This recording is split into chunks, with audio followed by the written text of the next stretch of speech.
Hello everyone, CB here. Welcome to part 2 of the Ice Age Review miniseries.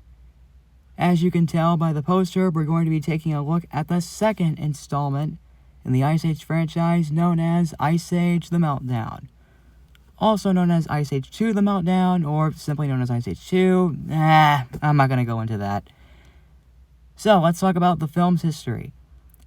Because of how successful the first Ice Age film was, both by critics and audiences, as well as becoming a success at the box office, Chris Meledandri, the president of 20th Century Fox Animation at the time, had commented on the potential of making a sequel to Ice Age. In June of 2002, about 3 months or so after the first film came out in theaters, Blue Sky Studios had already began working on the second film. Ice Age 2 The Meltdown came out on March 31st, 2006, and even though it got mixed reviews from critics, it was still pretty successful. Now let's get into the film's plot. Just like the first film, this one of course opens up with the saber-toothed squirrel Scrat. Sorry, I'm not really good at this. Anyways, just like the first film, it opens up with Scrat. However, unlike in the first film, where it involves Scrat burying his acorn, in this one he's trying to get it back. He manages to find it stuck on a huge wall of ice. After he pulls it out, though, water starts leaking out of it. And of course, as Scrat tries to gulp some of the water, ballooning himself in some sort of way, he loses the acorn and falls a couple of feet down below into an ice-themed water park. In the ice-themed water park, a lot of different prehistoric animals are having a lot of fun, including Sid, once again voiced by John Leguizamo. Sid, of course, is trying to have some fun with the kids, but the kids always end up playing with him, such as using him as a piñata. Luckily for him, his friends, Manny, voiced once again by Ray Romano, and Diego, voiced by Darren Aslary once again, show up. Sid, of course, feeling, well, I guess you could say, disrespected that Manny and Diego told them he's not exactly ready to run a camp or even help out with kids. Sid decides to show them that he wants respect of his own. Meanwhile, it has been reported by someone by the name, of Fast Tony, that there is going to be a great big flood. Of course, not a lot of people buy it, but after Sid tries jumping off the eviscerator, along with Manny and Diego knowing that the ice is actually melting, it turns out that Fast Tony is actually right. To make matters worse, a scary vulture warns them that the flood is actually going to happen in just 2 days. After a huge chunk of ice falls down, causing one of the water slides to fall, everyone starts to leave. However, Manny stops when he sees 2 chunks of ice. Of course, nobody knows who these things are, but we do, and they sort of play a role in the movie, but we'll get to that later. Meanwhile, as everybody is traveling away from the flood that is about to occur, Manny is hearing some news that he might be going extinct, since he is the only mammoth left on Earth. Of course, Manny doesn't believe this. However, the next day, Manny does he sort of thinks to himself that maybe he could be the last mammoth on Earth. But as it turns out, he's not. As Manny leaves out to find out if he really isn't the last mammoth on Earth, Sid and Diego encounter 2 possums named Crash and Eddie, voiced by, it's hard to say these guys' names, Sean Williams and Josh Peck. I keep forgetting Sean Williams' last name. They, of course, are troublemakers, but it's later revealed, actually, no, I'm not going to get there quite yet. After Sid and Diego encounter with Crash and Eddie, Manny finds another mammoth named Ellie, voiced by Queen Latifah. Ellie, however, thinks she's a possum, which is why Crash and Eddie, of course, join with her. They, of course, know about the flood, and when Sid finds out that Manny really wasn't the last mammoth on Earth after all,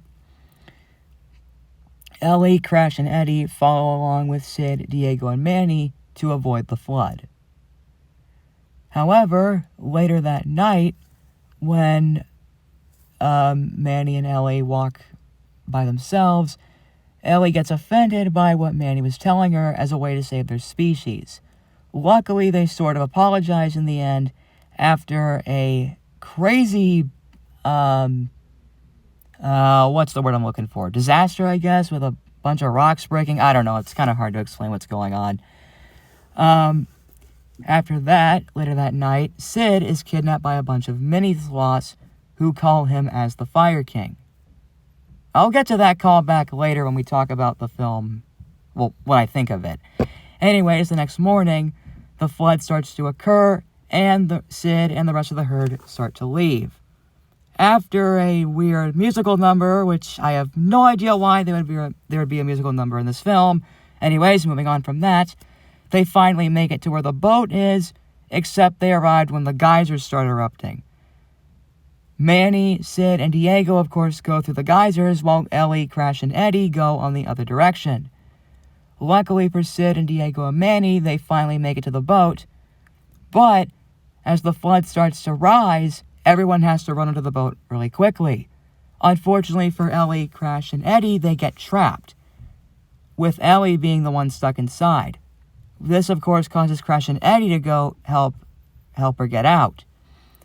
Luckily for them, Manny, Diego, and Sid finally try to catch up with them, but some of them fall into the water. Manny, of course, manages to save Ellie, only to get pulled down by two fish. Remember when I said earlier that there were these two things in Chunk of Ice? Well, they're sort of the villains of the movie, but they don't really play a big role. I'll talk more about that when I get to my thoughts on it, like I just said. Anyways, Ellie, of course, is saved by Manny, and, of course, everybody else is on the boat, and they're, of course, going to safety. Meanwhile, with Scrat, as he manages to put his acorn through a chunk of ice, the ice starts cracking, and it splits in two. This, of course, causes the water to drain, as well as Scrat sacrificing his life for everybody. After the flood is over, the mini-sloths come back and ask Sid if he can join them. Of course, Diego tells them that Sid made his own herd, and with Diego being a part of it, Sid is happy with this. Unfortunately, not unfortunately, to make things better, it turns out that Ellie and Manny were not the only mammoths alive. A whole group of mammoths, of course, are alive as well. This, of course, causes Ellie and Manny to go along with them, but Manny decides to go back with Sid and Diego, and Ellie also decides to join in along with Crash and Eddie. The movie ends with Scrat finding himself in a heavenly place filled with a bunch of acorns. However, as he tries to get to a big one, he ends up getting sucked out of it. It's later revealed that Sid revived him, which of course gets Scrat enraged, and he starts attacking Sid, ending the movie. So, that was my review on Ice Age 2, The Meltdown. What are my thoughts on this one? This one was pretty good. Not as good as the first one, but it was still pretty good nonetheless. However, there is one question. Do you guys remember in my review of the first Ice Age movie when I asked about the humans? Well, that's what a lot of people were asking themselves when this movie came out. And some people still do ask that even today. Now, as I said in the review, one of the callbacks that this movie has is with Sid, of course, being called the Fire King. Because you have to remember, in the first one, he was known as the Lord of the Flame. So, that was one nice callback. But the other callback that the movie mainly focuses on as a side plot is with Manny. Remember, in the first film, Manny saw his family get killed, albeit through a bunch of cave paintings, but still. So this film at least could address why he might have been the last mammoth on Earth, only to turn out he wasn't the only one after all. So yeah, that along with the Fire King, those are good callbacks, but those are the only ones that work. The only thing that doesn't work is that this movie, along with the other sequels after it, they feel disconnected. Because, like I said, the humans don't show up in this one. I mean, they didn't have to show up, but they could have at least been mentioned. Again, this movie itself, like I said, it's not terrible. Like, it was pretty good. It's not that bad, honestly. But it's not the... Okay, to simply put it, it's not the best film, but it's not the worst one either.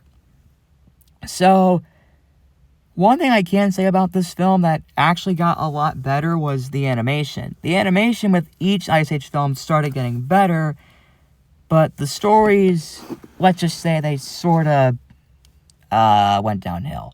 But this one was far from it. This one might have been the beginning of the Ice Age franchise going downhill, but it wasn't that entirely. Just one little step towards it, though. So, yeah. What about the characters? Well, once again, we have Sid, voiced by John Leguizamo, who is still pretty funny at times. We have Manny, once again, played by Ray Romano. And we have Diego, played by Dennis Leary. And then there's Scrat, played by Chris Wedge. And then there's the new characters. We have the Possums, Crash and Eddie, voiced by Sean Williams and Josh Peck, respectively, who, while funny at times, they can get pretty annoying. And then there's Ellie, voiced by Queen Latifah. I will admit, she actually does have a better development in the third film, but we'll get to that one tomorrow. Trust me. And then there's a bunch of, then there's Fast Tony, played by Jay Leno, who... He doesn't really show up again. He's only seen in this movie, and I don't even know if anybody even remembers this guy. I don't even know what creature he is. But basically, his thing is basically a scam. He's basically scamming people about stuff like the flood. Of course, the flood actually becomes true. And, yeah. This movie was a little bit harder to talk about. I mean, the first one was a little bit tricky to talk about as well, especially having rewatched it, but... it was still a lot of fun. This one was a little more confusing to me. But I still think this movie is still pretty good. Again, not as good as the first one, but not as bad as, like, say, some of the other films after it. So, yeah. That was my review on Ice Age 2: The Meltdown. I'll see you guys tomorrow when we talk about Ice Age: Dawn of the Dinosaurs. Oh boy, this is gonna be a good one. See you tomorrow.